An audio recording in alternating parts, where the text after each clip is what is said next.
Good morning, everybody. Hope you slept well.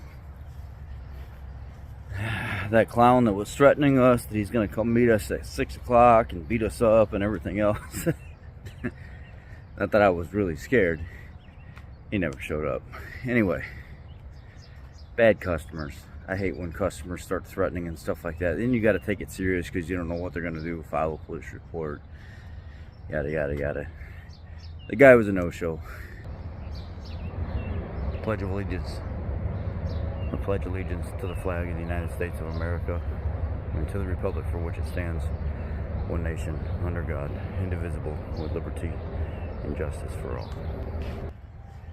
Got a couple more sections done on the deck last night. A couple of the main baluster, guardrail supports and stuff put up. Tonight should almost be finished. With the majority of the stuff, at least enough to get it inspected. I'll give you a little sneak peek of what it looks like from over the fence.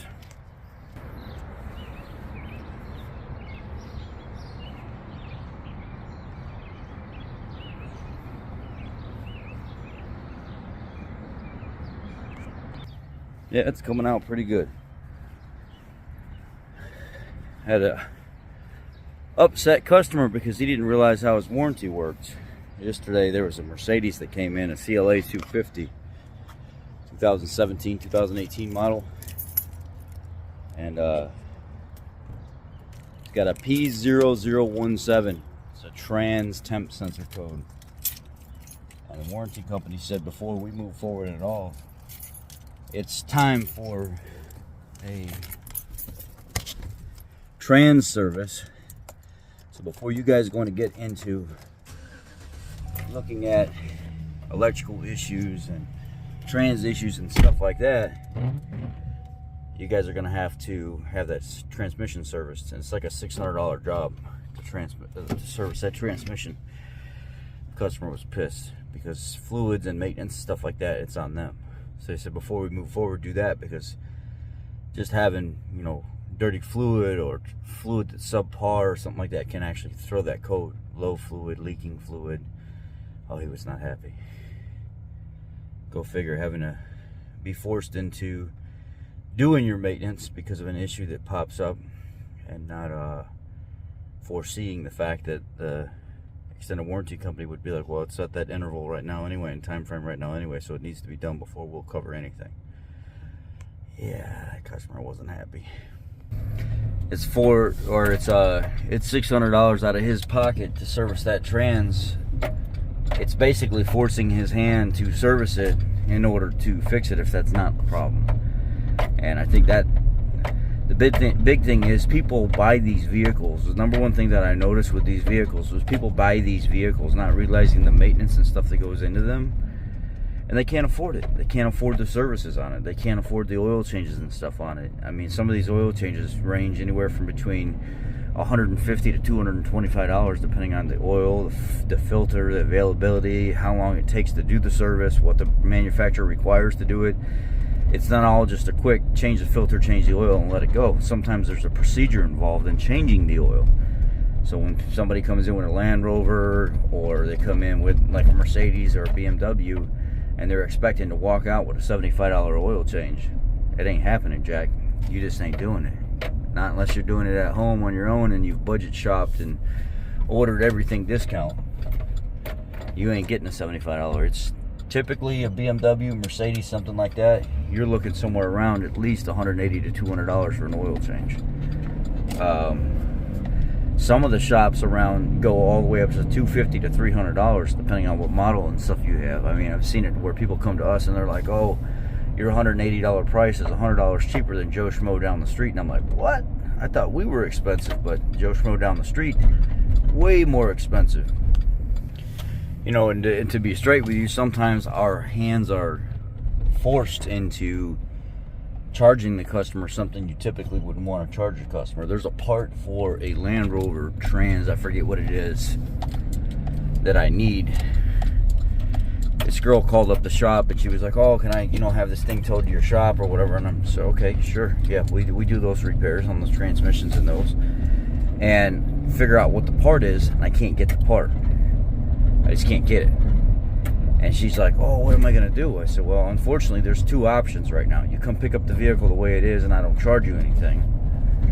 You already paid the hour diag fee.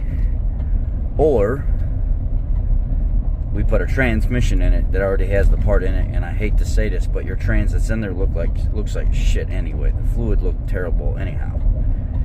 And she was like, oh, what's that going to cost or whatever? And I said, a used trans, you're looking at a decent used trans with minimal markup, $2,600 for that thing. But then it's like, so it's a lot of labor to remove and replace it.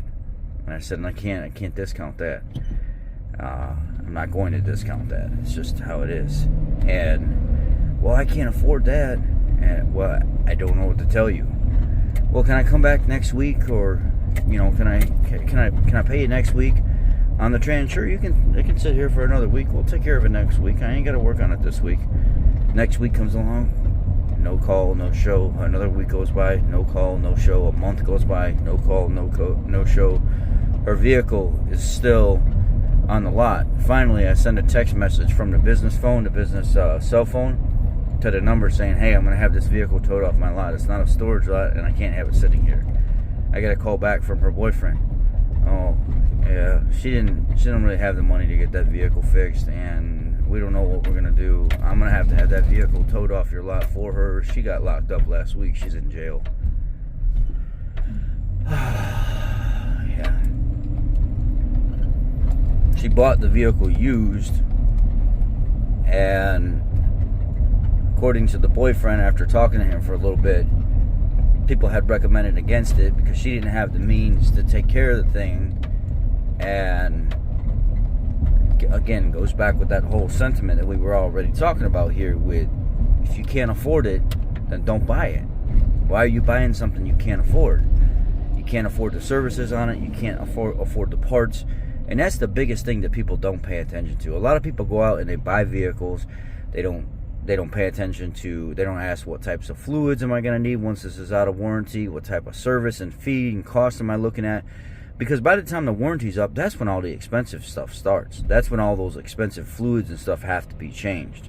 It's after the warranty, your standard 5 years, 60,000 mile, that's when all the problems typically start, is either when those fluids, people find out those fluids are, $20, $25 a quart for something instead of the old, back in the day, how it used to be, $4, $5, $6 a quart for something. Then they're like, man, I can't afford to change that.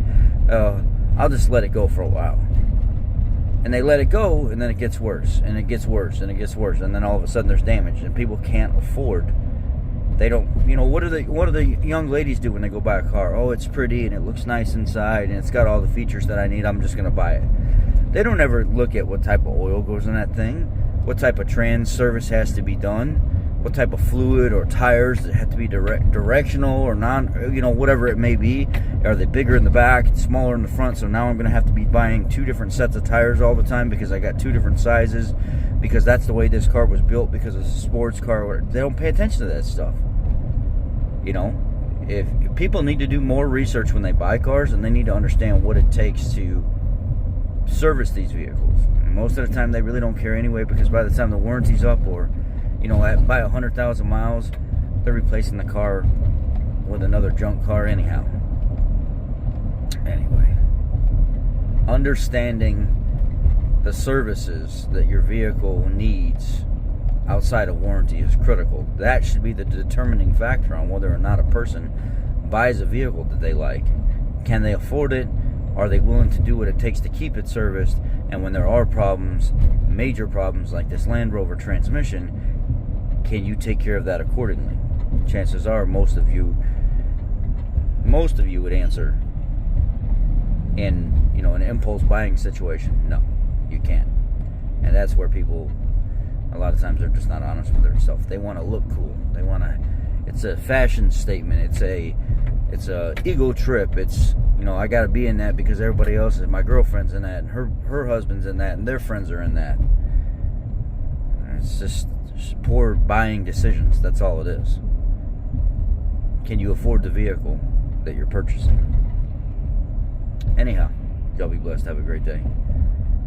Thanks for tuning in, and I love y'all. Take care.